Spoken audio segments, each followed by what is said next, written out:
The hope is that you look at some of the things we are doing and find something you believe you or your company are best positioned to pursue or can do better than we can. Or you may find that the initiatives we are sharing generate ideas of what else can be pursued, something we haven't thought of, because I'm certain there are many of those. We do ask you, however, to come to us with concrete proposals so we can move faster. The Quezon City government will pursue projects or initiatives that can increase our revenue, reduce our costs, or make things more efficient, or provide a better service for citizens at a reasonable price. We'll pay for it. Or given that resources are always limited, public-private partnership it. Or hopefully appeal to your sense of corporate social responsibility, or seek official development assistance for it, or come up with some other creative way of making it happen, of which I'm sure there are many. But at the same time, we want you to pursue your projects here and invest in Quezon City because it makes sense to do so. The workforce and the consumer are here. The educational institutions are here. And the government offices are here. The land and infrastructure are here. Our real estate taxes are the lowest in the metro. Our business taxes are competitive. Our systems and processes are constantly being improved to make it easier to do business. And in the recent cities and municipalities competitiveness index, Quezon City ranked as the most competitive city in the country.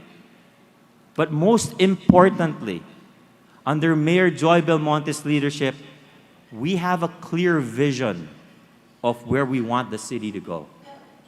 And we are committed to good governance. But perhaps you already know all of that. So we want you to know that we are also listening. Tell us what would make you invest in Quezon City.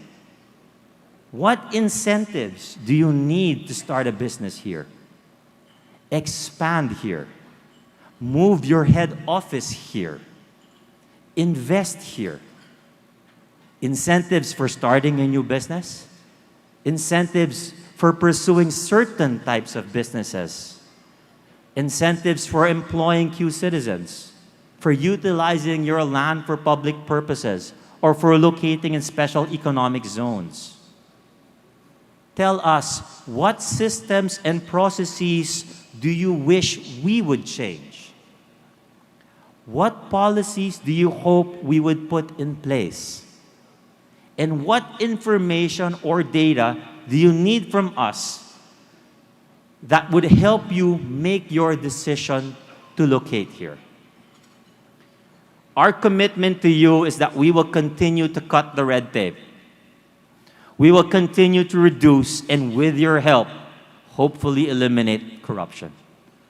We will continue to improve our systems and our processes, and we will make sound, data-driven decisions and policies for the benefit of businesses and our citizens.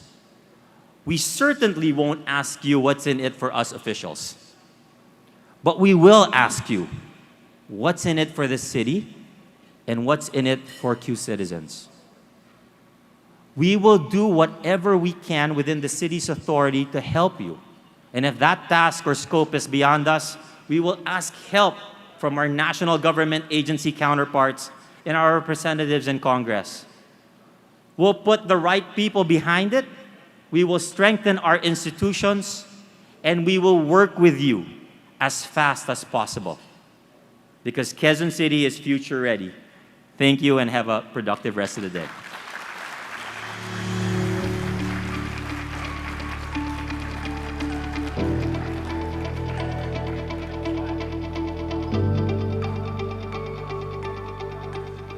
Once again, everyone, a round of applause for Quezon City Administrator Sir Mike Alimurong.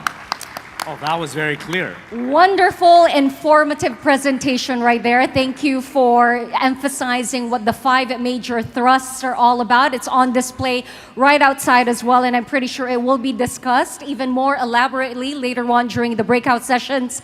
And I like how he ended the entire presentation by posing a question to everyone just to let them know that this is a city that listens to not only its constituents but even partners, all of the possible partners that we are inviting, because Quezon City is open for business and it is indeed future ready. Thank you once again, Mr. Alimurong.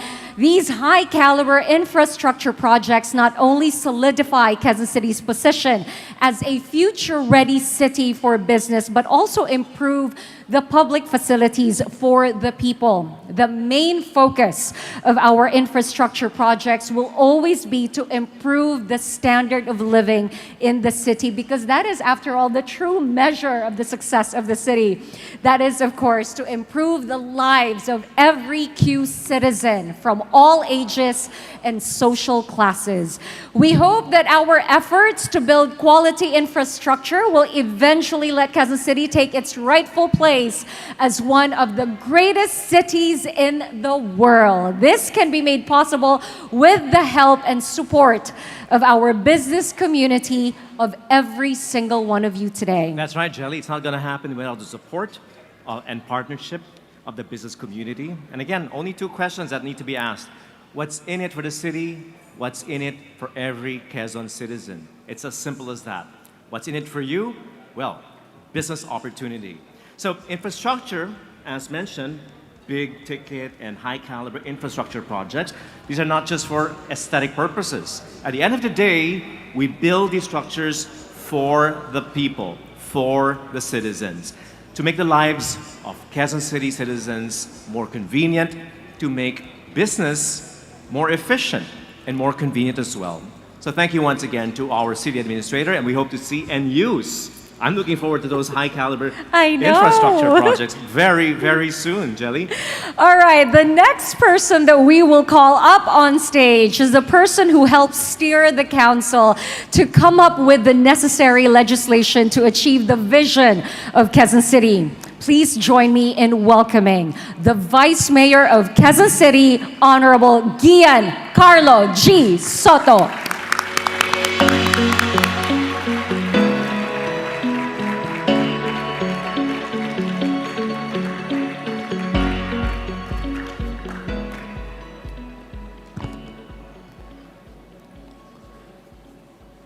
To His Excellency Ambassador Ilan Floss of Israel, Ambassador William Carlos of Ireland,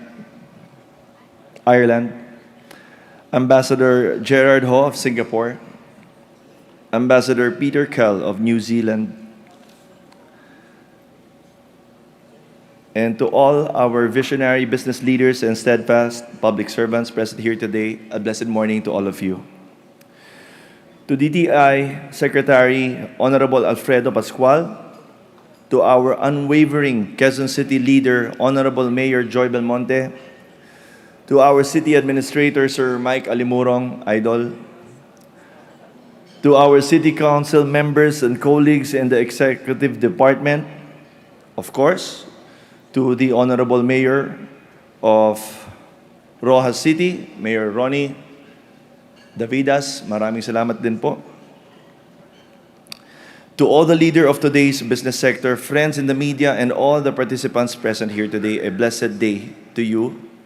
And welcome to the Quezon City Investors Summit 2022.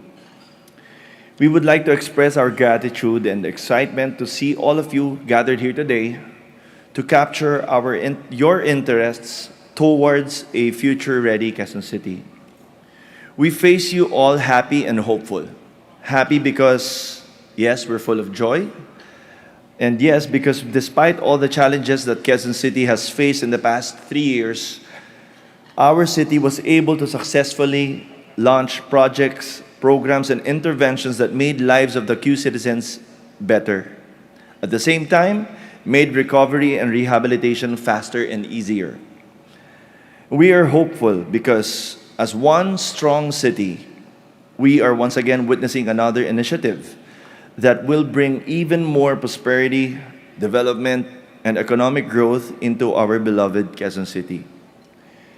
In our capacity as presiding officer of the 22nd City Council, rest assured that we are in full support of the city's 5 major thrusts in increasing investor confidence in Quezon City and to cultivate a robust business climate that we can all thrive and mutually benefit.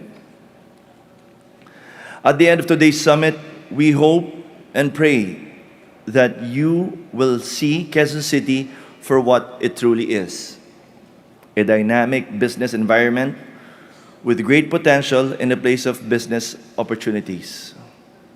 With that said, please allow me to introduce our keynote speaker for today. It is a blessing, and we are grateful and thankful to God for Mr. Alfredo Pascual, the Secretary of Department of Trade and Industry. At the time of his appointment to the DTI in June 2022, he was the President of the Management Association of the Philippines. Over the past 4 decades, he has contributed to society as a good governance advocate, academic leader, international development banker, and management educator.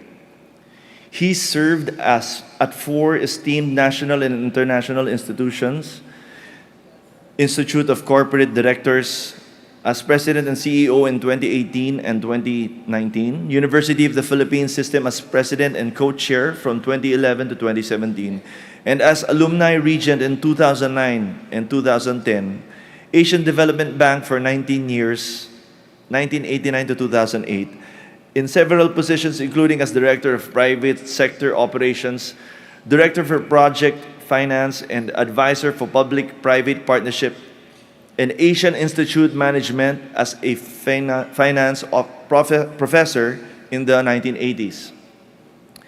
He was an independent director on the board of publicly listed companies: SM Investments, Megawide Construction and Conception Industrials.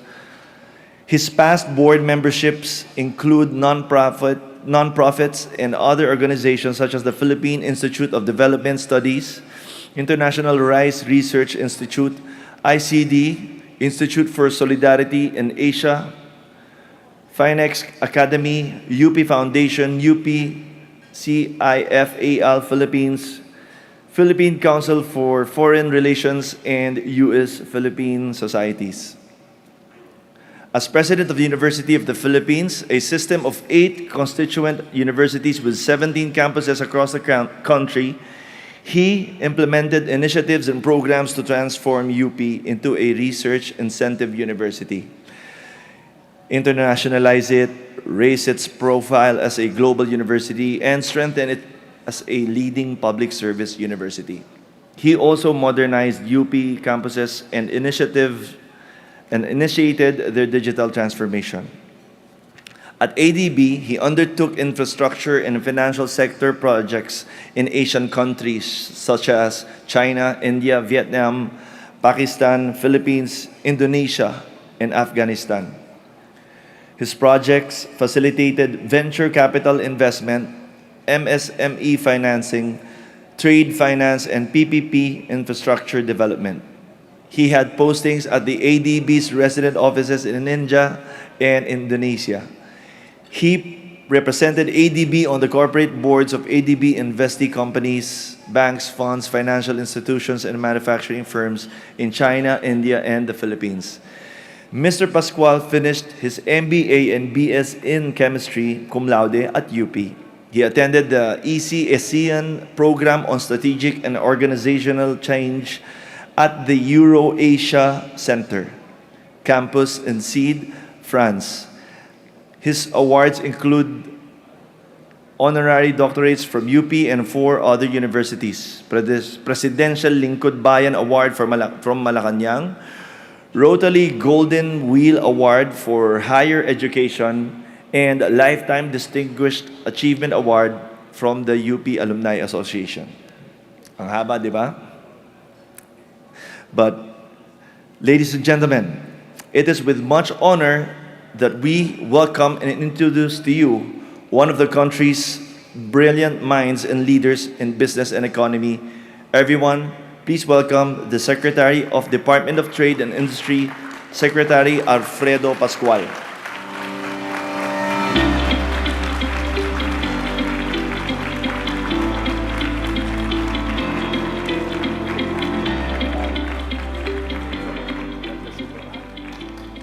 Thank you, Mike, for that very generous introduction. I was worried for a while, that the introduction might run longer than my speech this morning.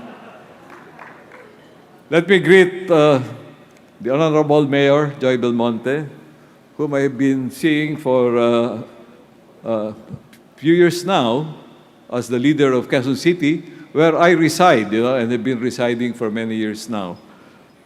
Vice Mayor Gian Soto, thank you for that introduction again. The members of the Diplomatic Corps, distinguished guests, ladies and gentlemen, a pleasant morning to all. Thank you for the pleasure and privilege of speaking before you today at this Quezon City Business Summit 2022 on the theme Future Ready.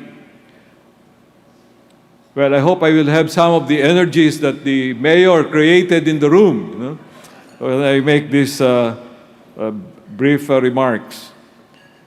Well, management guru Peter Drucker famously said, "The best way to predict the future is to create it."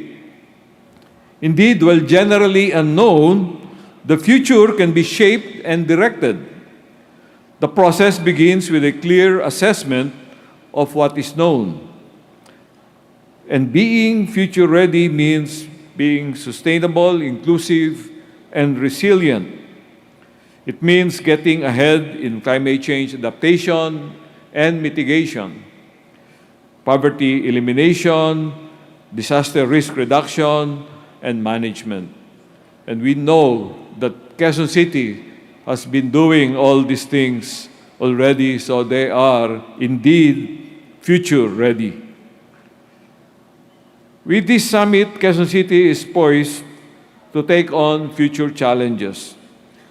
So we invite top-notch businesses to consider setting up their businesses here, or if they have existing businesses, to expanding these businesses.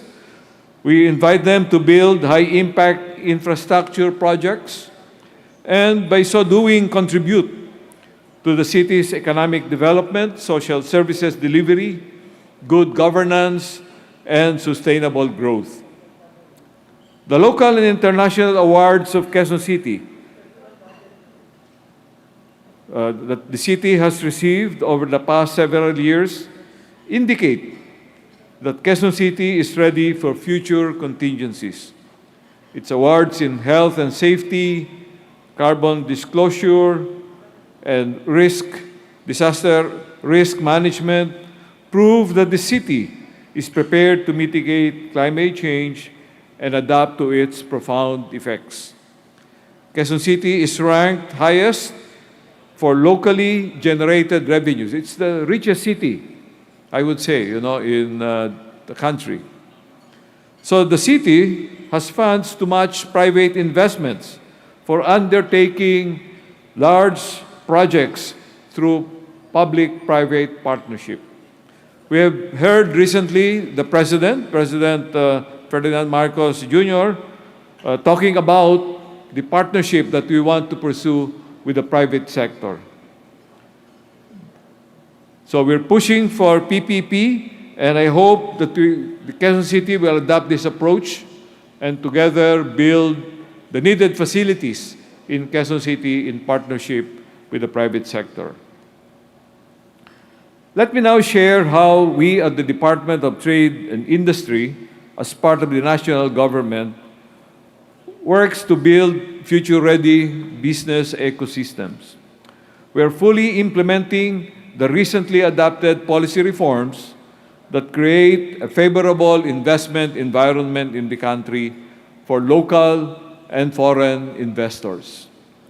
The Ease of Doing Business Act seeks to streamline current systems and procedures of government service. And we've heard Quezon City talked about how they're doing this themselves to improve the ease of doing business.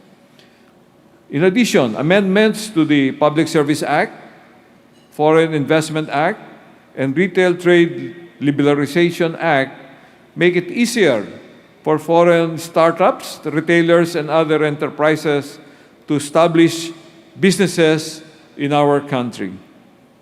The Corporate Recovery and Tax Incentives for Enterprises, or CREATE Act, updates our incentives regime. These are all available to Quezon City. What are some of DTI's strategic priorities for a future-ready economy that may inform Quezon City's development plans?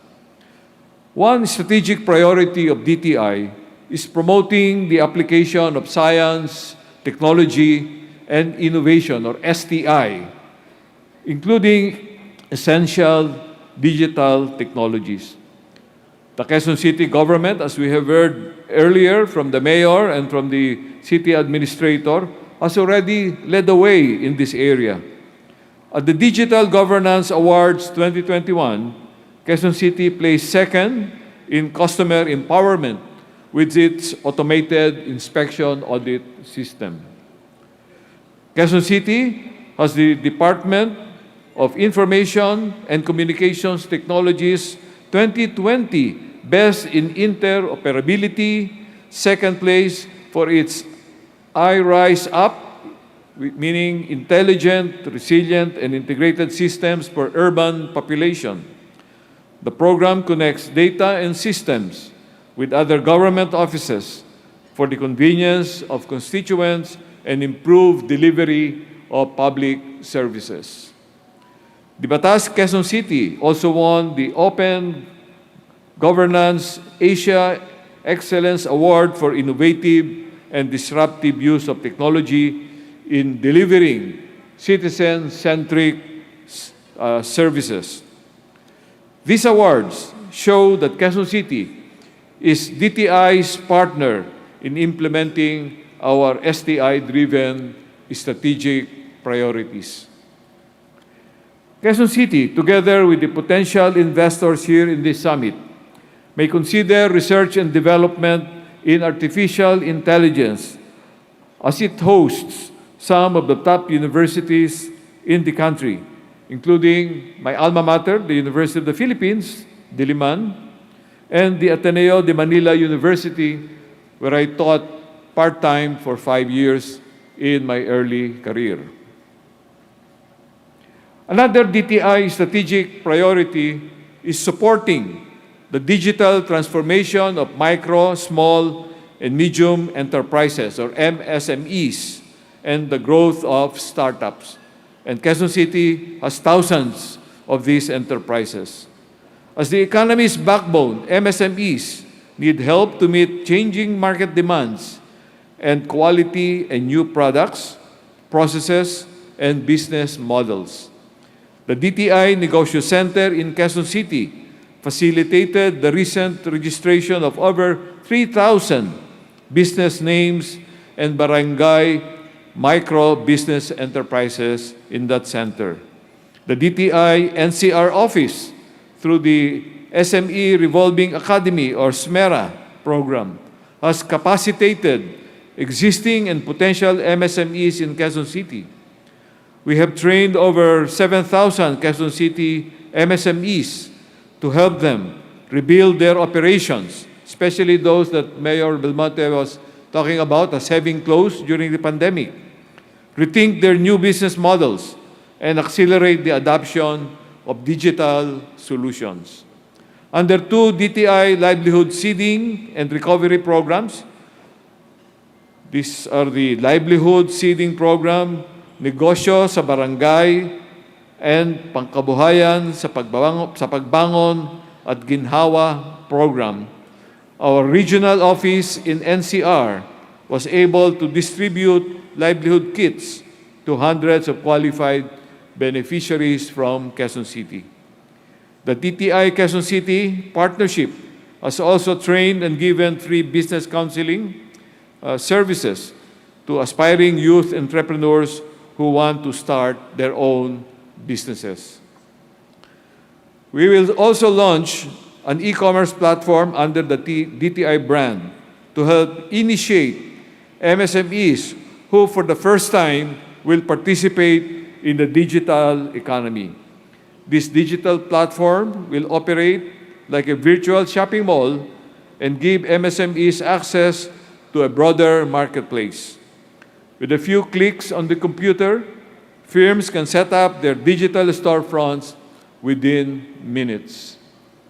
MSME financing will also be incorporated into this e-commerce platform.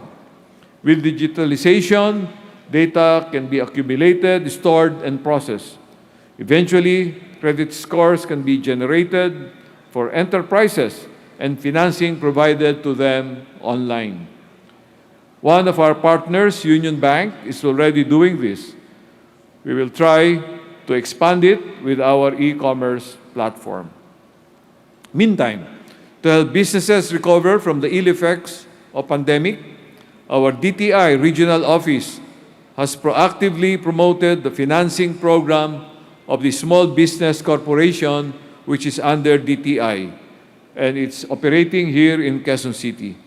SB Corp has approved 1,183 loan applications worth 357 million, releasing 97 of the amount to borrowers. A third DTI strategic priority is reconfiguring the export market into industrial clusters. The first cluster, Industrial Manufacturing and Transport, or TMT cluster, pertains specifically to aerospace, automotive, and semiconductors. The second cluster, Technology, Media, and Telecommunication, covers the digitalization services. And the third cluster, Health and Life Sciences, or HLS, involves pharmaceuticals, medical devices, and healthcare services. These types of industries do not require much space, and they can be established right here in Quezon City. These sectors have immense potential growth as they are currently undergoing global reconfiguration. This is an opportunity for the Philippines and Quezon City to upgrade, diversify, and reposition its global value chain participation in the three industrial clusters. An additional cluster, the fourth one, that we are promoting is the modern basic needs and resilient economy. This cluster refers to basic human needs, such as food, shelter, and education. These needs offer opportunities for new investments to support the country's economic recovery and long-term sustainable and inclusive growth. I think that Quezon City can leverage its status as the City of Stars in developing the second cluster, technology, media, and telecommunication. For example, we have in Quezon City the UP Ayala Techno Hub, which could be the site for these industries. And as the host of many residential communities, Quezon City can also dig deep into the fourth cluster for producing food products and for providing educational services. That is the modern basic needs and resilient economy that I was talking about. Lastly, I will share with you now a fourth DTI strategic priority, which is promoting and supporting regional development. To address the country's regional growth and development disparities, DTI prods regions and urban centers to specialize where they have most competitive advantage based on their natural endowments. We have chosen Quezon City, together with Marikina City, for example, as among two pilot cities in the National Capital Region, or NCR, for our Regional Inclusive Innovation Center to create a robust regional innovation and entrepreneurial ecosystem. We have institutionalize coordination among government, academe, and industry leaders in Quezon City. We will include other stakeholders as funders, R&D providers, and science and technology parks, accelerators, and incubators, and other service providers. These platforms will promote more innovative culture and accelerate the commercialization of research and development outputs in the regions, and in particular case in Quezon City. Our regional office has facilitated the establishment of 4 shared service facilities in Quezon City, including the UP College of Fine Arts Fabrication Laboratory or Fab Lab, a sewing and bag-making facility, and a craft beer manufacturing plant.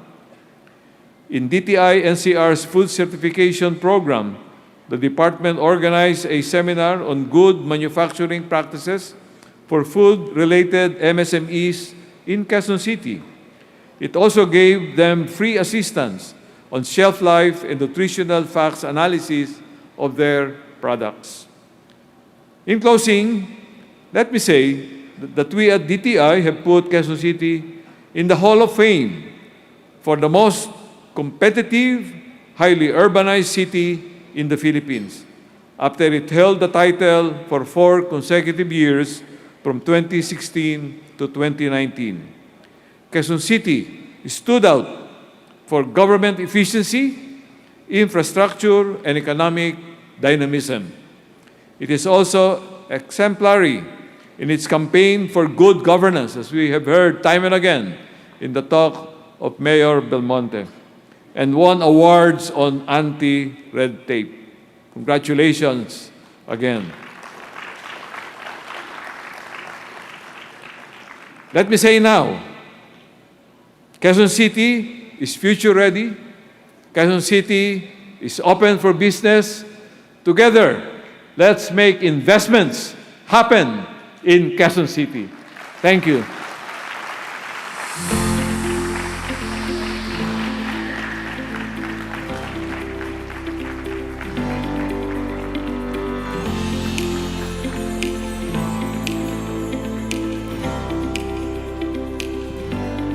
Thank you very much, everyone. Another round of applause, please, for the Secretary of the Department of Trade and Industry, Secretary Alfredo E. Pascual. That's right. Very clear declaration of support for the Quezon City government. I mean, it's not often that you have an alignment between national policies and local policies, but in this case, we can look forward to the DTI very much aligned with the own trade and investment policies of the Quezon City government. So it's fantastic. Thank you so much, Secretary. You can tell that there is all-out support for Quezon City. That is a great invite right there. And we are about to start with our forum. We will have a panel taking the stage. So if there's anyone out there who has questions that you would like to ask everyone from Quezon City, please do get ready with it. Now, it is very reassuring that the national government, just like you said, is supportive of Quezon City's economic plans and the 5 major thrusts of City Mayor Joy Belmonte. We will be hearing all about this 5 major thrusts many times all throughout the day. I'm pretty sure even more during the breakout sessions. Now, we hope that coordination and cooperation will continue between Quezon City and the national government so that we can all work together in building a better Philippines for all. Again, thank you to DTI Secretary, Mr. Alfredo Pascual. Well, looks like our chairs are ready. You know what that means. Our open forum is ready, and I think in a short while we'll be introducing, I'd like to call them the all-star team of Mayor All-star Joy Belmonte. team. These are the top executives of the city government who are in charge of really getting your investments into the city and making sure these are transparent, making sure these are efficient, and making sure that it brings back some incentive to the investors and most of all to the people of Quezon City. So once again, at this junction, everyone, we will now move on to our panel discussion and open forum. And to help us with our panel discussion, we have invited speakers, as I said, from the Quezon City administration. So Jelly, please introduce them. So the A team, right? The who's who. Okay. For our panel discussion and open forum, may we request on stage our honored guests and speakers from the Quezon City Administration, starting with City Administrator Mr. Michael Victor Alimurong. A round of applause for him, please. Inviting as well District 1 Councilor Honorable Dorothy A. Delarmente, MD. Join us as well on stage, CTO Department Head, City Treasurer, Mr. Edgar T. Villanueva. A round of applause and a warm welcome for Internal Affairs Office Department Head, Mr. Juan Manuel J. Gatmaitan. Local Economic Investments Promotions Office, OIC, Mr. Pierre Angelo A. Dominguez. Although everything is digital now, let's welcome Business Permits and Licensing Department Head, Ms. Maria Margarita T. Santos. Joining us as well is the Department of the Building Official Department Head, Attorney Mark Dale Diamond P. Peral. And to round it all off, City Planning and Development Department Head, Architect Pedro Perlas Rodriguez, Jr. Thank you so much, Shelly. And of course, thank you to our speakers. It looks like a fine night, but this is going to be not just business friendly, but also be a very friendly conversation with our top officials of the Quezon City government. These are your partners, ladies and gentlemen, your partners in doing business in the city, your partners. These are the officials who try to make sure to the best of their ability and people that are with them in their teams to make business easier and more efficient in the city. All right, so let's begin with our forum. By the way, Jelly will be moving around the floor and she'll be there because we'd like to encourage you to ask your own questions as business investors, as partners of the city. The new ingredients, we're pretty sure you have your own questions that you'd like to ask our team over here, Quezon City officials. So, Jelly, are you there? Yeah. So, you can just raise your hand. We have microphones on the floor for you to ask your questions live. Otherwise, you can write down your questions on a piece of paper and hand them over to our ushers, hand over to Jelly as well, and she'll ask questions for you. All right, so let's begin. Well, welcome everyone. It's been a really encouraging day, don't you think so, no, Mike? It's been a fantastic day, a lot of energy, a lot of interest, just with this overwhelming attendance of investors in Quezon City. All eyes are on you right now because you are the ladies and gentlemen that will make business easier and more efficient for them in the city. So I want to start off with the investments team who's with us here today. We have, of course, with us Mr. Rodriguez and Mr. Gatmaitan. Perhaps we can start with both of you. That's right. Same question for everyone, but I think all eyes will be on you at this point.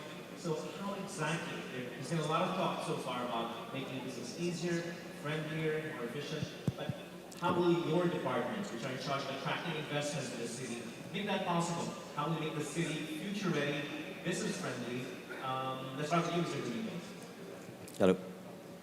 Thank you, David.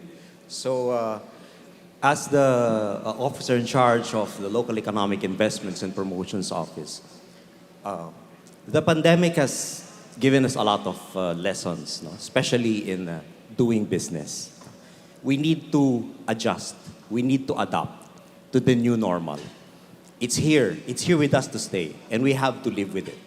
And because of that, we need to adjust all our incentives that were given in the past and what we have right now.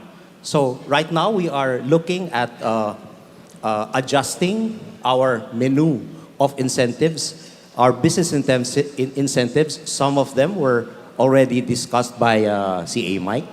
And in order for you businesses to make it easy for them, no, to look at those menu and to entice them to invest more in Quezon City. Can you at least name some of the priority steps and initiatives? This So we're quite a lot of our listeners earlier, I understand. But you're to identify some really concrete and niche successful in this week. Yeah. Some of them were mentioned already. Some of them, if you have a startup businesses, you are very much welcome to join our startup program. If you have head offices that you want to locate in Quezon City, we are looking at giving incentives for that. If you are a light manufacturing company, you are most invited to set up your business and register in Quezon City. If you are, we have an investment priorities plan actually for the year. And the major businesses that we'd like to invite is number one, light manufacturing, logistics, health, agri-business, agri-tourism. Those are just some of the businesses that we are enticing. Of course, there are more as we evolve into moving forward. City Administrator, would you like to add to that? Every now and then I'll be going back to you, That's because after every speaker, I'm going to have to get back to you to give your own perspective. The big picture, so to speak. Thanks, David. Let me just make sure this works. Yeah. So actually, in relation to that, what we're currently doing, as mentioned, is we actually started on looking at all the incentives that we can offer. And we actually came to the conclusion that to date, nothing is there. I know that's so stark reality for us a little bit. But having said that, we are very committed, and we said we actually have gone. The wheels are turning, and all those incentives will be in place. And the legislative council is actually actively looking at ordinances, and we're talking about incentives if it's for startups, it's for economic zones, it's for existing business, for expansion, for employing Q citizens. We are looking at the entire menu that is possible. The second thing, and I think this is also important, is the challenge in a lot of places has always been, so you have incentives, how do you actually apply for it? And I think that's been the constant challenge. So what we are at Quezon City are doing is we actually are creating an investors portal. That project has been bidded out. We're in businesses who are registered in Quezon City can apply for an incentive. So it's two parts, right? Here's the list of incentives. We're working that with the council, and here is how you actually apply for it. Because in a lot of cases, they exist and nobody knows how they ever get it. And that's the bridge that we're trying to do. First things first, right? Council, I'll get back to you again for the legislative support that's being offered. Council, of course, is with us, which is very important. Without the city councils, you need these legislation, these laws to be put in place, ordinances to be put in place. I just want to go back to that Maitan because I asked him to respond. This was my first question. Just similar, we're talking about incentives, attracting investment, but PPPs, okay, that's important as well. And public-private partnerships. What are we doing to go full speed ahead on that? Yes, as some of you may know, we already have a PPP code in place. But we always want to make it more robust, make it more easy for the investors. So that's something we're looking at as one of our major thrusts to see how we can improve on it, streamline it, make it more simple and efficient so that we can attract even more investments to the city. Councilor, so the initiatives of the Quezon City Mayor's Office needs support of the City Council's obviously. What is happening already as we speak in the City Council? Yes, hi, of course. I just would like to add to what our city administrator said earlier about incentives. So, first of all, I would like to acknowledge all 38 strong Quezon City councilors. Everyone, please stand up. These are your partners as well. Headed by our Vice Mayor Gian Soto. Okay, through the years, the Quezon City Council was able to pass several ordinances with regards to incentives, most especially business incentives. But from what we saw, we need to collate all these ordinances. And we are in the process of developing and improving our incentives code of Quezon City. So it would be easier for our businesses and startups to know what incentives they could apply for. So that's the process that we in the Quezon City Council are trying to start with now, or trying to do with regards to passing measures and ordinances to support the plans of regarding businesses and incentives in QC. Of course, we all know that legislation is often a very slow process, but with the leadership of both the mayor and vice mayor, can we expect something faster? What's good here in Quezon City is that the Quezon City Council, or the legislative wing, is very supportive and very cooperative with the executive wing. So in terms of, thank you. So in terms of that, we won't have, yes, we won't have any problems with passing important measures for the improvement of our city. All right, that's good to hear. Mr. Dominguez, just quickly, you want to add something? We're still talking about the traffic investment. Then I'll go to the city treasurer. Yes, I just would like to add things about what CA Mike and our majority floor leader said. The incentives menu that we're preparing, the incentives ordinance that we're preparing, is not just for local businesses, but since our foreign trade attachés and ambassadors are here, it is also in line with the Foreign Trade Investments Act. And we make sure that once you invest in Quezon City, even if you're a foreigner, Quezon City is ready to accommodate you immediately. Right, that's also good news for our foreign businessmen. Of course, our foreign delegates who are here on the diplomatic corps. City treasurer, all these plans we're talking about, we're all fine on paper. Walang pera. If there's no money, nothing is going to happen, right? Yes. Thankfully, ladies and gentlemen, Quezon City is the richest city in the country. So that gives the council, that gives the mayor's office and the different departments much more flexibility and purchasing power. So, city treasurer, chancellors, how we can able to achieve this and how we can continue this? Well, Because we want a future-ready Quezon City. That's not going to happen without the financial muscle resources of future. thank you, David. First of all, before I answer the question, I'd like to say good morning to everybody, especially to all the taxpayers here, to our guests. No? Siyempre, of course, they supported the Quezon City local government. Well, to answer the question is that, why is it that there's a big taxes in Quezon City? Well, of course, the main thrust of the city mayor is good governance. It is manifested in so many ways. One, Mayor mentioned about, for the first time in the history of Quezon City, we received 2 consecutive awards from the Commission on Audit. This is the first time that the Quezon City local government received this highest award. So it manifested in the sense that you spend the money wisely, you spend the money in a correct manner. And of course, another manifestation that the Belmonte administration achieved is that the Quezon City Treasurer's Office received 3 consecutive award. Ito po yung number 1 po, ang Quezon City in all tax collection, not only in National Capital Region, but nationwide.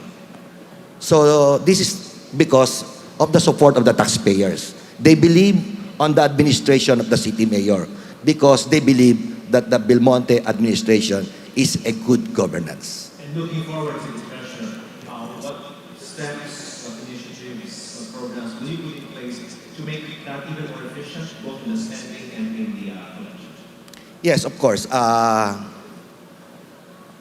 Quezon City say goodbye and hello. Goodbye because we are now paving the way doon sa manual assessment, manual payment that taxpayers goes in and out of their office or their home just to pay and assess their business taxes. Now, the Quezon City paving the way to the computerization on online payment, on online assessment, both on real property and business tax. And of course, by 2023, we are ready for this online payment.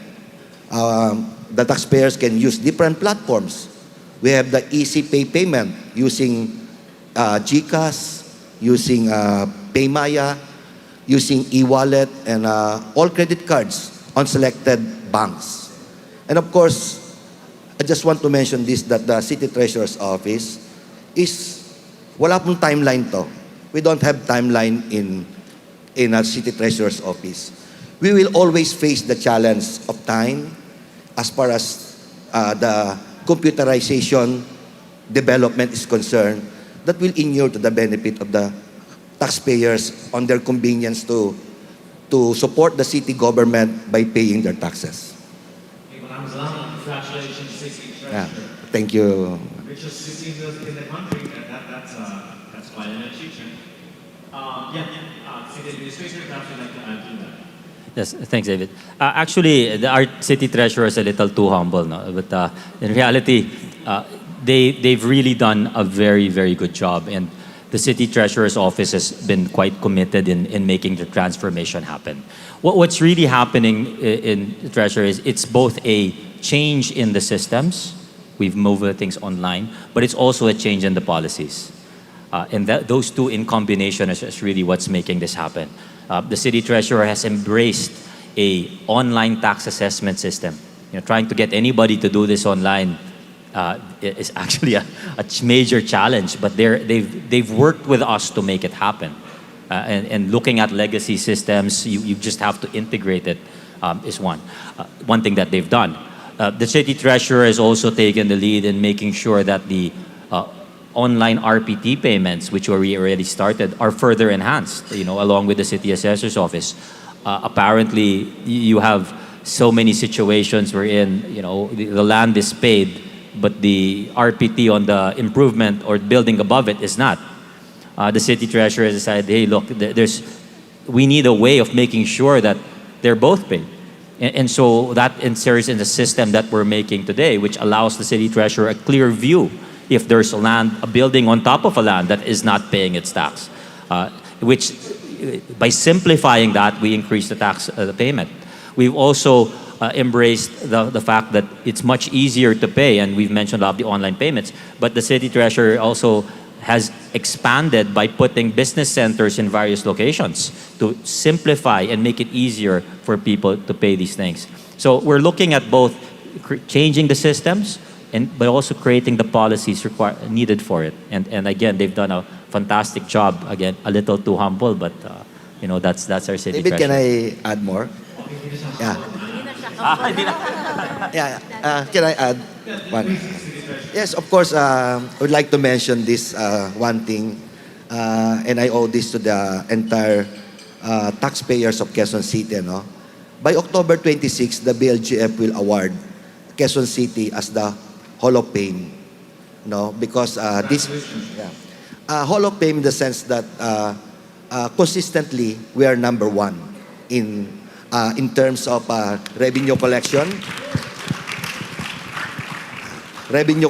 and mobilization, far behind from other cities in the metropolis. So this will be on October 26.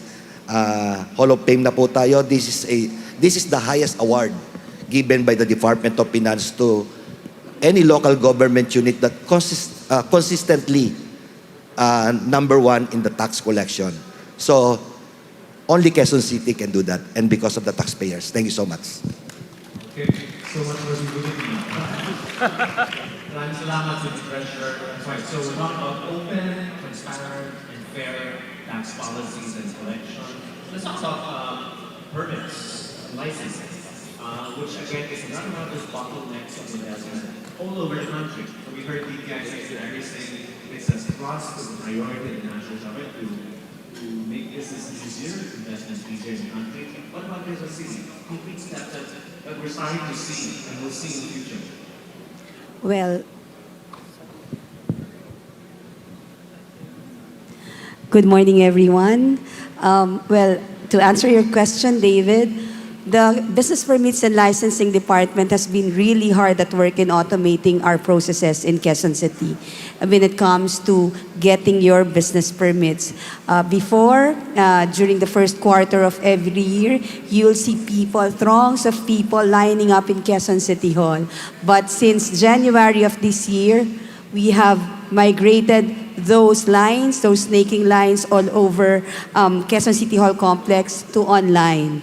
100% of business permits applications are already being processed online. And we're lucky to get at least 10 on-premise applications in a single day. So that's one of the big transitions that we have done over the past 3 years. We also have a task force on ease of doing business, which is actually a holistic approach to permitting because it involves not just the Business Permits and Licensing Department, but also the regulatory offices that needs to monitor and regulate businesses all over the city to comply with public safety and health standards. So, on top of that, we have also put up kiosks in various places that citizens taxpayers can access. And also, we are working together with the City Treasurer's Office so that transition from payment to permitting is really done with ease. And I'm happy to say that we are also the very first LGU to integrate to the Philippine Business Hub, which is a portal of the national government for all things businesses. And our system has been built to easily integrate to other systems so that when other national government agencies require us to share our systems with them or to connect our permitting system with them, we can do it in a snap of a finger. Thank you. Thank you so much. Let's now move on to those in charge of the infrastructure, physical skyline, physical look of the city. Those in charge of the building and master planning and development. So we have with us, of course, two gentlemen, Mark Pedal and Mr. Rodriguez. Mark, maybe we can start with you as the building official. I think the question really is, what are we doing to attract even more investments? And we're talking about safety as well. We're talking about proper zoning. A lot of what makes a city run properly is precisely this kind of discipline. So what are we seeing in your department? Thank you, David. By the way, please call me Dale. I have a long name, Mark Dale Diamond P. Peral. But nonetheless, please call me Dale. Again, good morning, everyone, and I will repeat our City Treasurer's greeting. Good morning to our stakeholders in the construction industry. We remain to be your steadfast partners in infrastructure development. As you can see, our current system for building regulation right now is one of a kind in the country.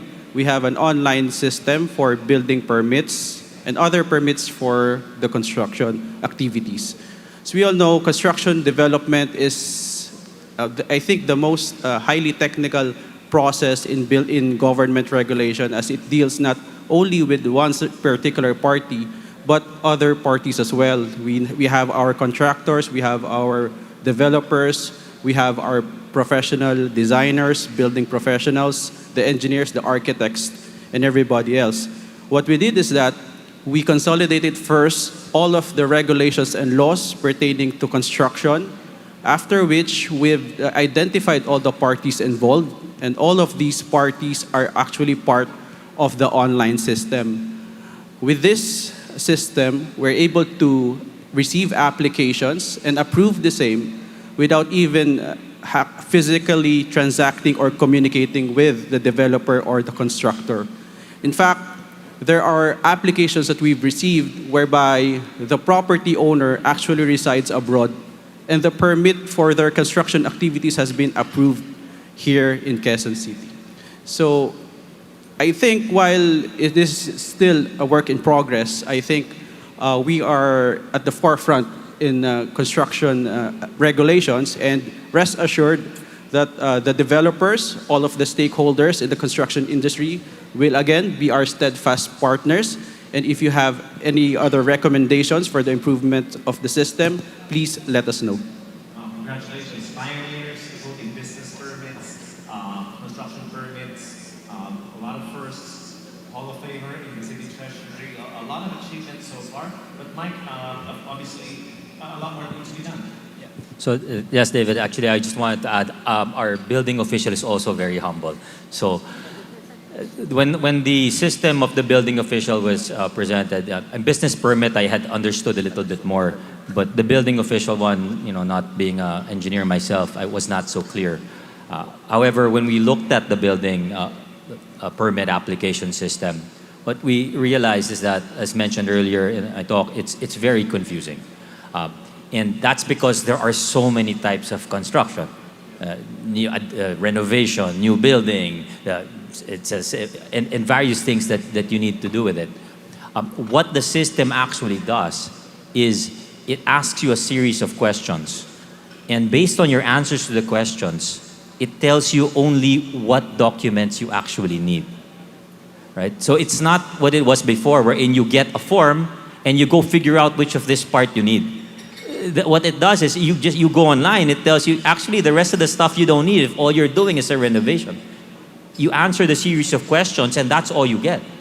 The second thing that was done with that is that the city government allows through the system enrollment of the actual professional. Because when you do a building, the one who answers the questions on the electrical part is different from the one answering it on the architectural part. But what the application does is it actually allows you to identify as the applicant who your building professional is for engineering, for architecture. And so those are the ones who are responding to it. This dramatically saves a lot of time because me, if I was building one as an applicant, I swear I have no idea half the terms that the engineer requires me to answer. In which case we'll go back and forth. In this case, I just simply have to identify who my engineer is, and he'll answer it online in the same system. But the building official, as well as the business permit, aren't stopping there. There's currently under development, as I mentioned earlier, a zoning system wherein we integrated it with Google Maps. So you put the address in a Google map, and it will actually tell you what the zone is and what's permissible. So this allows us to shortcut because we get so many questions on, can I build that here? All right? And it's very hard to answer that nonstop, right? This is look, it's there. You put in the address, it's going to tell you what the zone is and what's permissible in the zone, not just for building, but also for business. So again, both of these building official, business permits, also very humble. And so I'm going to have to be the one to say it. Fantastic. So it's simpler, it's more transparent, and best of all, for businesses here, especially the developers, property developers, when you cut the time, especially, in a lot of places, that's exactly where the bottleneck is. Every day, every second, every hour that is delayed is a loss of potential income. That's good news. Would you like to add to that? Yes, I'd like to add also that we've significantly reduced third-party intervention in the delivery of our permits because we have instituted the issuance of an e-copy of the business permit, which is directly sent to the registered email of the business owner or the applicant himself. And we are also the only city, I think, that delivers the business permit and the building permit for free directly to the business address or the construction address. That's why there's no more fixers. Fixers have been eliminated, not 100%, but still we have drastically reduced the need for representatives to claim your permit because we deliver them directly to your doorstep. Again, cost savings at the end of the day, and that's what businessmen want to hear. Let me go now to Mr. Rodriguez, who's in charge of city planning and development. Let's now look at the big picture. We're talking about a future city, and future cities need to be livable, they need to be orderly, they need to be sustainable. What is the vision for, and what are we doing in order to achieve that vision outlined by Mayor Goodmore? Yes, good morning, everybody, our investors. I would like to make mention, David, of the City Development Council in order to answer that question. So the planning actually is being crafted by the people.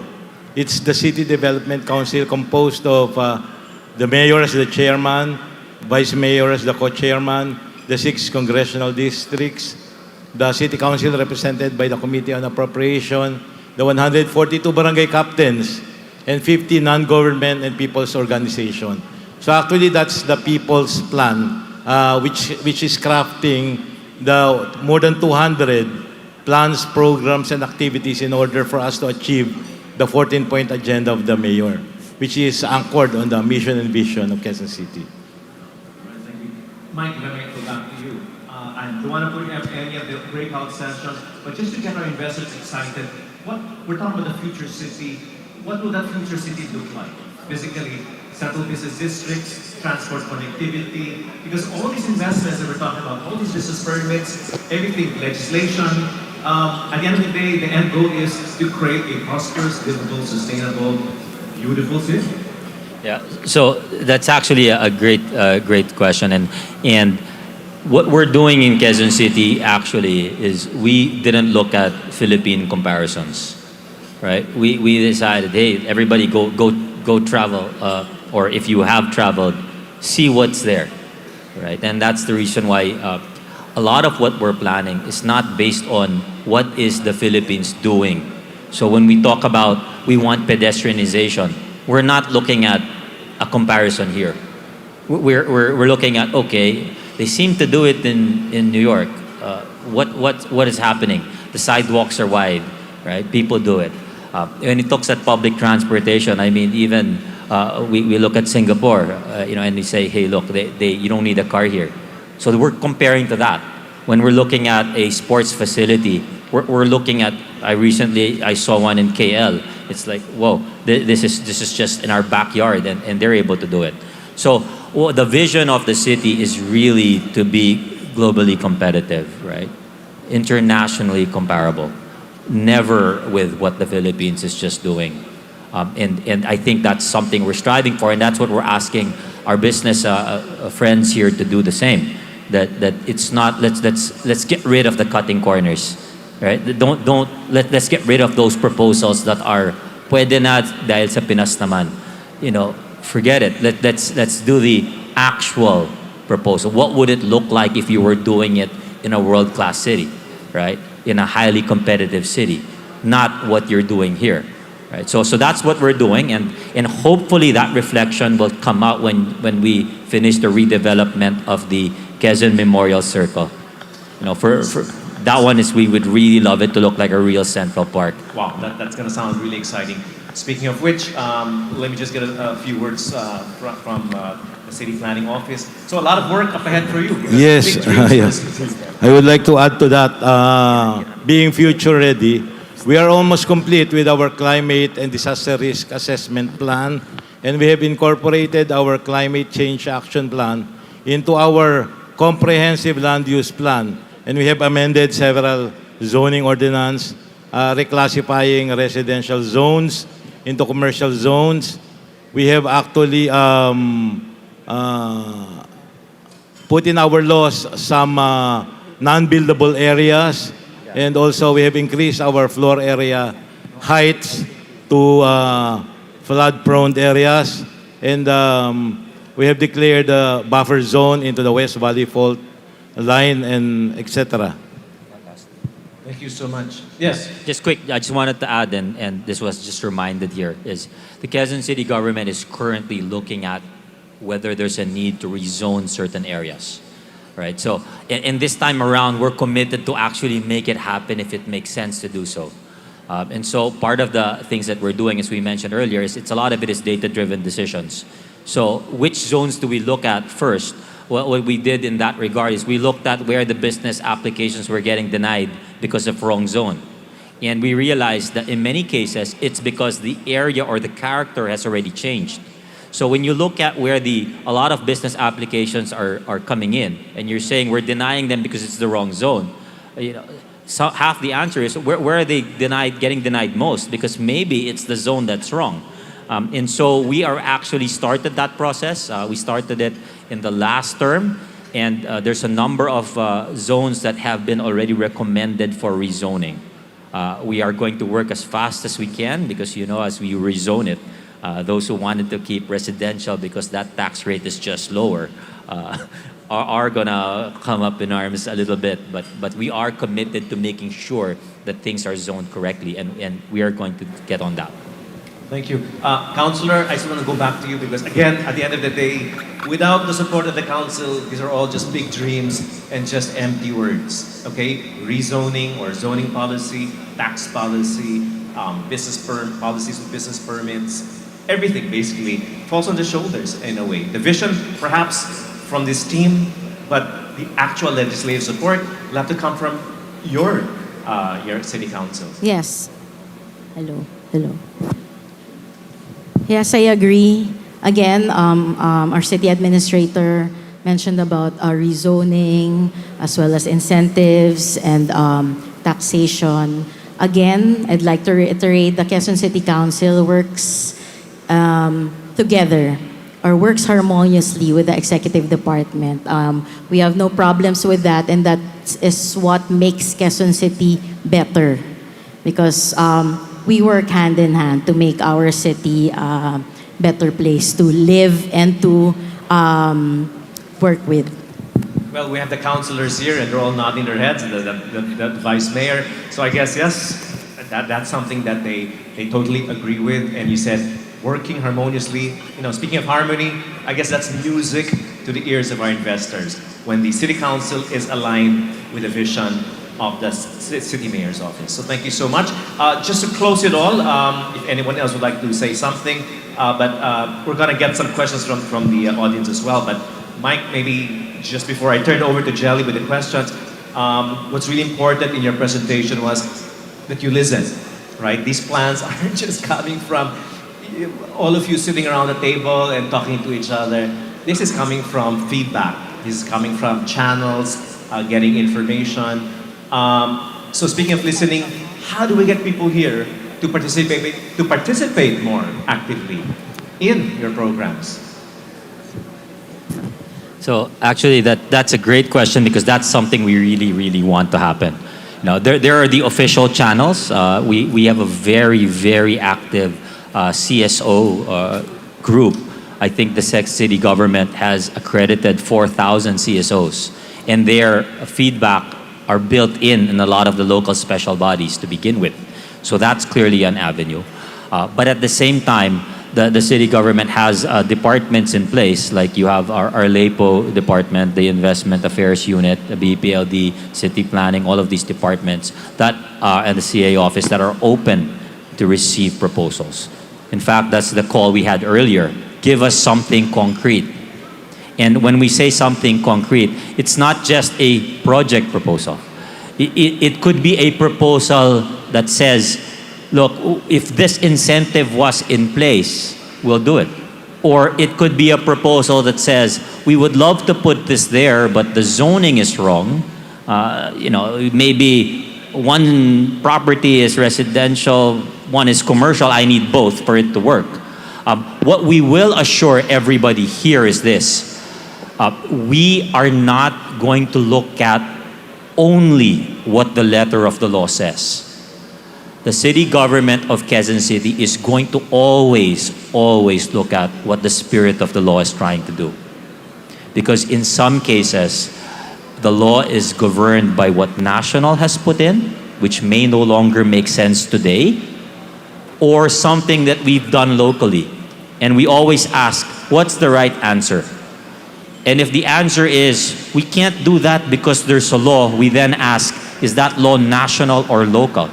And if the answer is local, we always say, well, if the right answer is that and that's a local law, if we simply amend the ordinance, will it be allowed? And if the answer is yes, we'll go ahead and do that. So I think that's what we're trying to communicate to you, that the right answer is not just what's legal today, but what should be allowed in the first place. And that's the reason why if somebody says, look, the area is already a commercial zone, even if it says residential, by all means, we'll look at it and say, hey, look, that makes sense, right? Let's do, every building requires 1 parking per unit. Yes, but I am building a building for the targeting the class C and D. And it's all studios. We'll agree with you, it makes no sense. Right? Having said that, we'll look at it because then we need the help of the council and we'll adjust where we can. So the answer is we will always work with you to get the right answer, and we'll amend things and change policy if it makes sense to do so. What we're asking all of you is reach out to us, send concrete proposals so that we can act on it as fast as you guys can work on it. Thank you. And Jelly, they have reached out to Jelly with their own feedback. So let's get the questions and concerns of our audience of investors.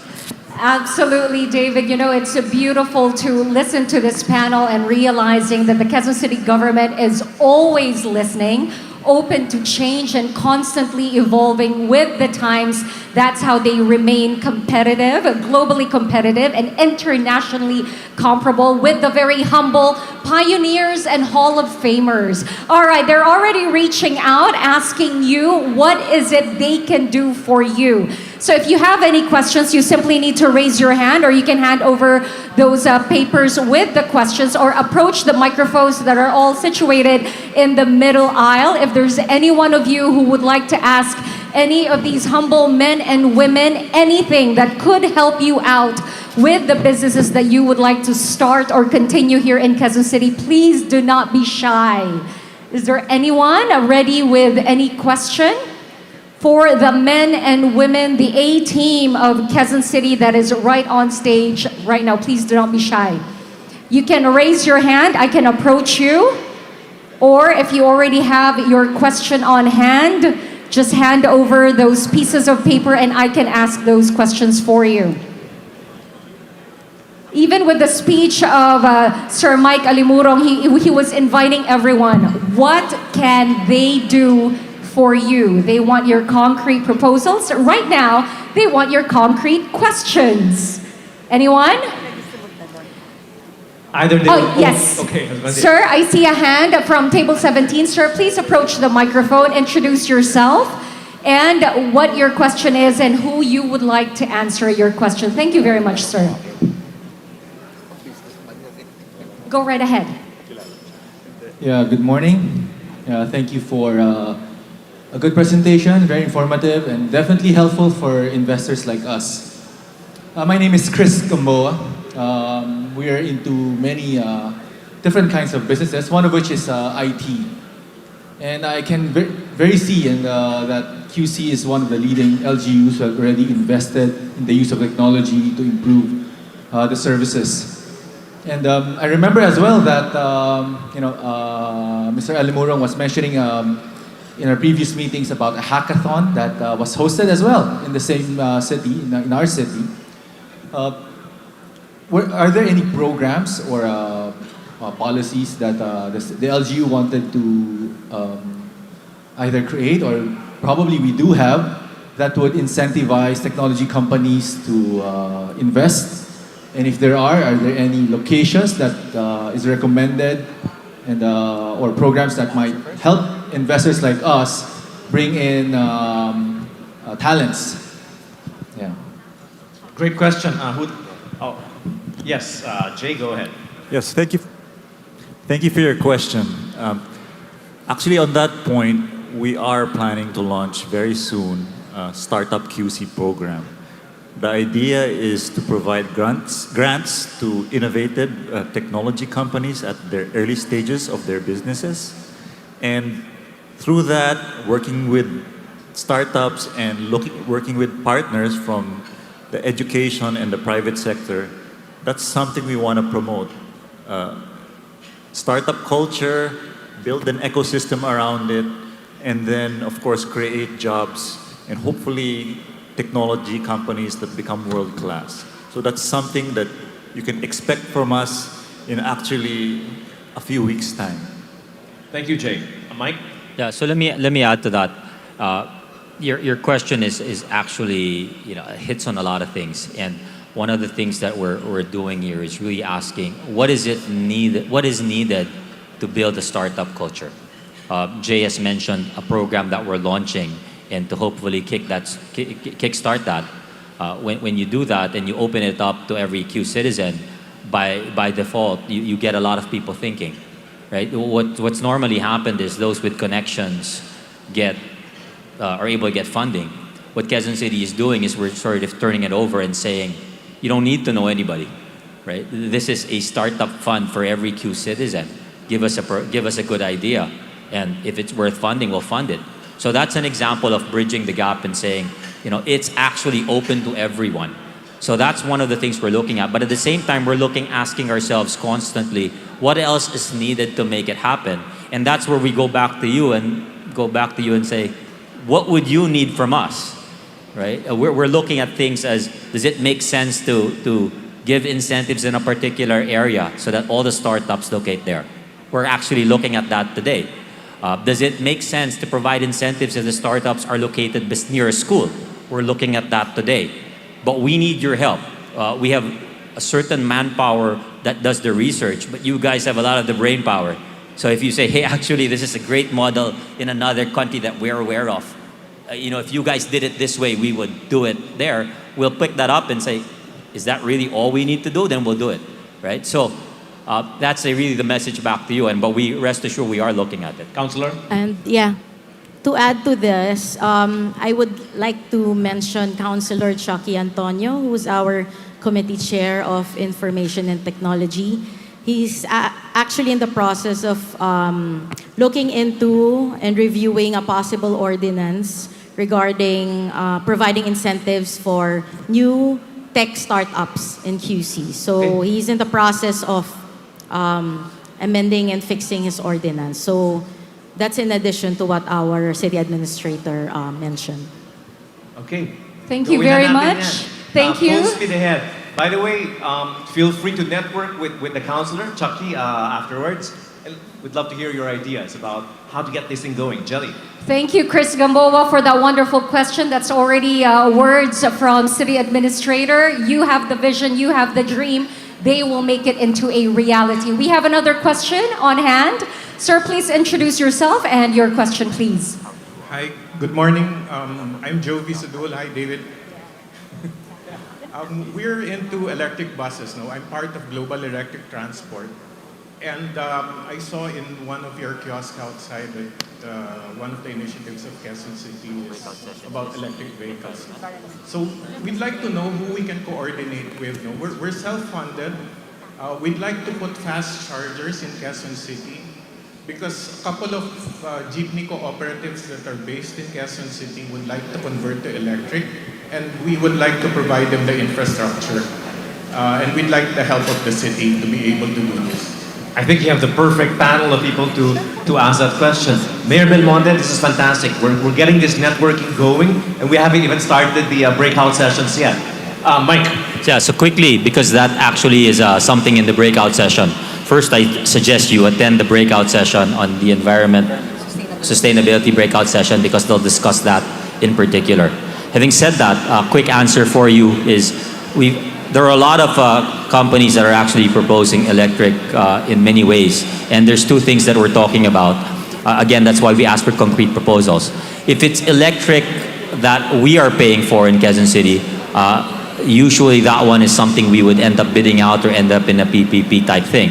As an example, our 8 bus routes with over 90 buses running the whole every day, I think from 6 a.m. to 8 p.m., are eventually going to be converted to electric, as an example. Having said that, we've actually also explored providing incentives for companies that set up charging stations all over the city. So there's conversations that are happening with, I believe, with Petron and Shell. What if you put a charging station on all your gas stations? Can we provide you some incentive for it? Can we give you a tax credit for it? Can we reduce something for it? So that's actually being explored now because we believe in this case it's the chicken and the egg, right? Which goes first, the electric vehicle or the charging station? we believe we're in a position in Quezon City to build the infrastructure. Let's build the charging station and everybody will start converting. I can't convince you to go electric if I don't put the infrastructure in place. So we're here to help you put that infrastructure in place. And if that means providing an incentive for it, by all means, let's do it. But let's get a concrete proposal. You guys have more brain power than we do on electric charging stations. I'm not about to dictate to you, or we're not about to dictate to you what that is. You've probably done your research. You know, you give that to us and we'll work with it. But that's the conversation that's happening. You want to do this for jeepneys, we will work with you. We will help you with the where to put it, because I know the largest problem with a lot of the corporations is we want to do it, but there's no land to put it on. So as an example, we actually worked with Meralco early on when we were distributing electric tricycles, and we actually worked with them and put up 3 e-trike charging stations. We identified with them which location made most sense. Public locations that were available to us that they said that fits the specs that we need. So they gave us the specs, we looked at what was available, and we ended up in 3 locations where there are actually existing e-trike charging stations today for the e-trikes of a couple of routes. We would do the same if you wanted to do it with jeepneys. Thank you, Joey. Thank you. Just FYI, no, Yeah. the very first fast charger, when we talk about fast charger, this is a charger that can charge an electric bus in 30 minutes or less. The first electric charger was in SM North EDSA, so it was in Quezon City. That's the very first one that we had. Another So thank you. pioneering effort. Thank you, Jovi, and see you in the breakout session. Again, everyone, you just have to ask, you just have to suggest, just have to present something. In the breakout sessions, you'll be meeting some of the representatives of the government, city government, and yes, the dialogue, the conversation will continue and even deepen after that. So, Jelly, one more question? Yes, David, we are down to just one more question. Tata, please approach the microphone and give your full-on introduction and your query. Thank you, Jerry. My name is Tata, and I work with the Australian Embassy, the trade section. I actually have 2 questions. One is, does the Quezon City government work with the Asian Development Bank for funds? Noting that Australian government funds are channeled through ADB, particularly for technical assistance and infrastructure projects. My second question is, there are Australian companies that would like to work to collaborate with local governments, Quezon City in particular. How can we have more business, particularly on the infrastructure side? Right, thank you. All right, 2 questions. Do you work with ADB funding? If not, how can that be possible? Second, but first let's answer that question. Have you worked with, are you working with ADB funding? And if not yet, how is it possible? Again, remember, Mike, what you were saying, just tell us and you'll be flexible enough to find ways and means to make it happen. Kasi ngayon, wala pang mechanism. No? So I'll answer that actually. It's actually a great question. And it's not applicable only to ADB. It's applicable to IFC, it's applicable World Bank, it's applicable to every single place. I'll be honest with you, okay? If you told us we had a 0 interest loan, we will take it today. Okay, I'll be honest with you. We will take it today. If you told us that you would have a 0.1% loan, we will also take it today. If you told us, however, we'll work with you, have the funds, it's 5% interest, I'll tell you, I don't think we're in a position to take it, even if we would love to take it, right? So the question on working with ADB, with working with IFC, with working with all of these is really a question of, how much is it going to cost us, right? The second thing with that, however, is this.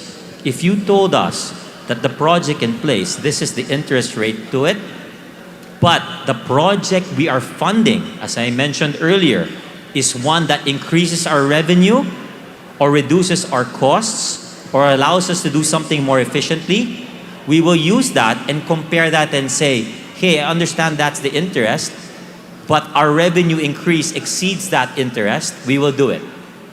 So this is where we say we need your help for concrete proposals. Because it's not a simple matter of simply saying, we'll take the money and then go figure out what the return looks like.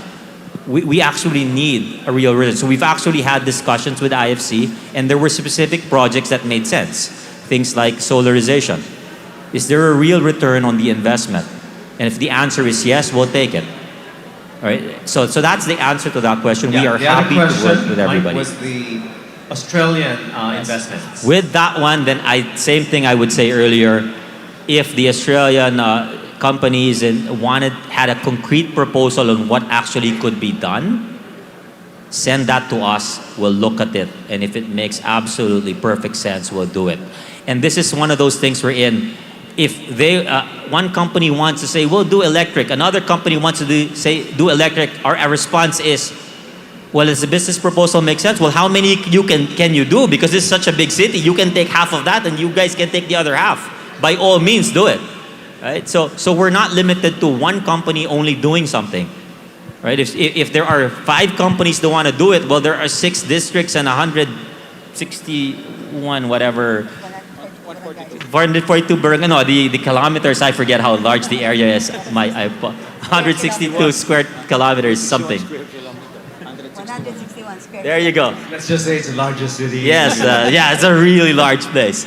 But we simply say let's divide up the work, right? The more people on it, the faster we go. So that's the response to that. So simply, Quezon City is open for business.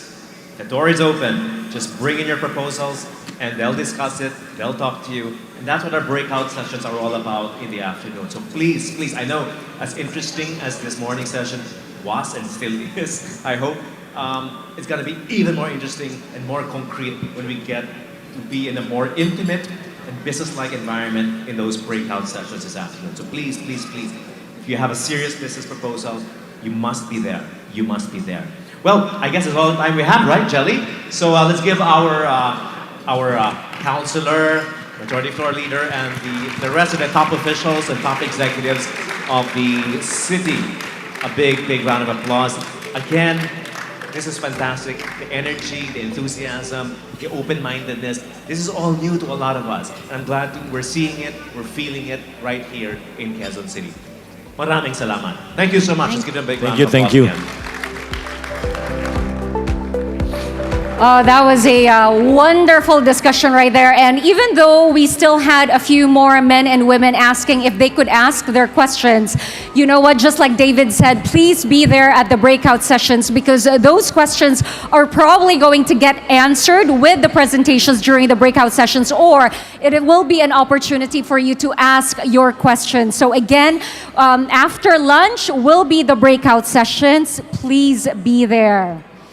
All right, so thank you once again to everyone. Now, David, I know you absolutely will agree with me on this one. Doing business in Quezon City has never been easier and exciting. Like hearing just all of those presentations and how they were addressing all of those questions. I am excited. I'm like, I want to be a starting a business right here in Quezon City.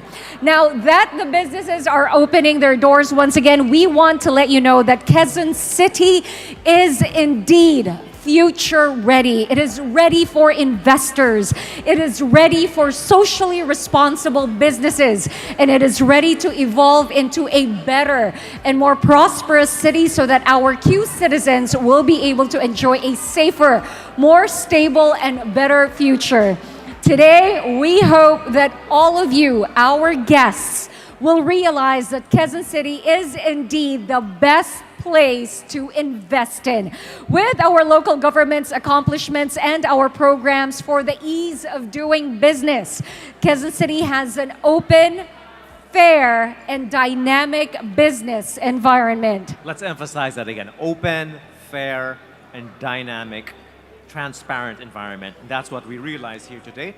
And hopefully, we get to feel this in person during the breakout sessions, this kind of commitment that the city has to investors. Okay, so with the help of the business sector, and I mean all of you here this morning, I'm sure that Quezon City will achieve even bigger and greater things in the future.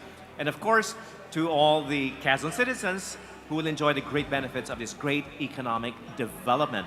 The future is looking great, and Quezon City is future ready. Thank you so much, ladies and gentlemen. Let's all watch this together.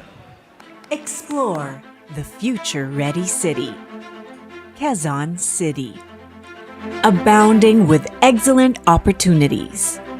Enhanced with limitless possibilities.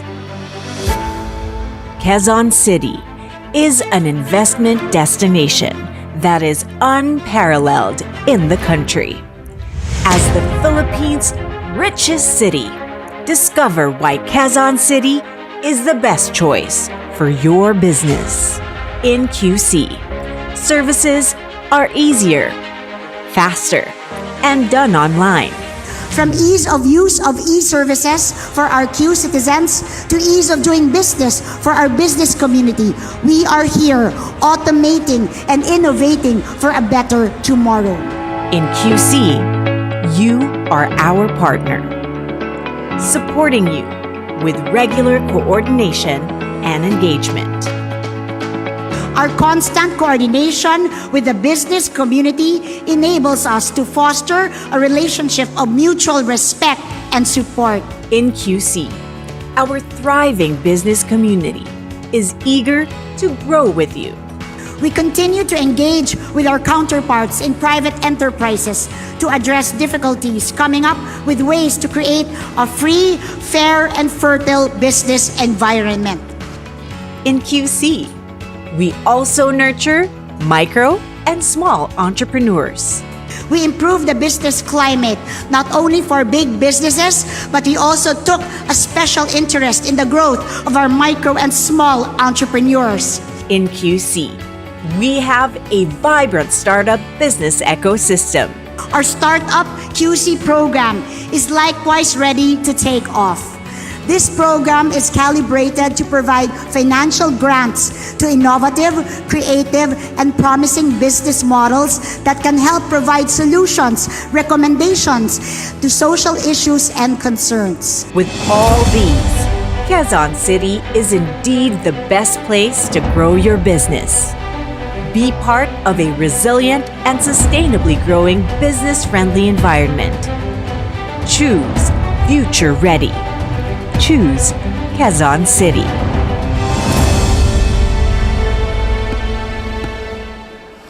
A round of applause, please, for Quezon City. Open for business and future ready. Once again, thank you to all of you, our honored guests and speakers, for taking the time and for joining us this morning. Just want to go through those names again because they've taken this time out to be with our investors. Once again, thank you to Honorable Mayor Joy Belmonte, the Honorable Vice Mayor Giancarlo Soto, Secretary Alfredo Pascual, who's no longer with us, but thank you anyway for him sharing his experience and expertise with us this morning. It was wonderful to have the entire panel here on stage. Thank you very much for that open forum and panel discussion. Mr. Michael Victor N. Alimurong, Honorable Dorothy A. Delarmente, MD, Mr. Edgar T. Villanueva, Mr. Juan Manuel J. Gatmaitan, Mr. Pierre Angelo A. Dominguez, Ms. Maria Margarita T. Santos, Attorney Mark Dale Diamond P. Peral, and Architect Pedro Perlas Rodriguez Jr. Thank you for taking the time to join us and for answering all of our guests' questions and for that powerful, hopeful, and enjoyable discussion earlier. And that concludes our morning program. We will now take a 1 hour and 30-minute break for lunch and networking and wonderful conversations. Well, we hope to see you in the breakout sessions. In the meantime, thank you once again and enjoy your lunch. See you later.